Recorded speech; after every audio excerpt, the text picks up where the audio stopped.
সূচিত হয়ে গেছে সাফ আন্ডার-20 ওমেন্স চ্যাম্পিয়নশিপ 2025 এর।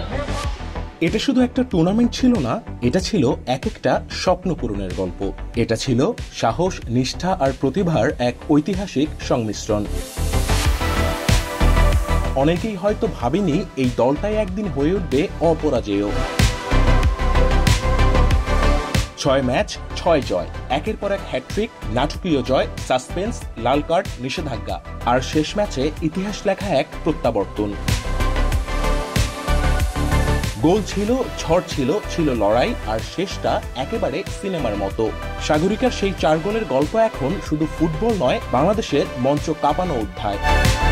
এটা সেই গল্প যেখানে মাঠে 11 জন খেলেন কিন্তু জিতে নেয় 16 কোটি মানুষ। এটা বাংলাদেশের নারী দলের রোড টু গৌরব, এটা আমাদের চ্যাম্পিয়ন হয়ে ওঠার অদম্য কাহিনী।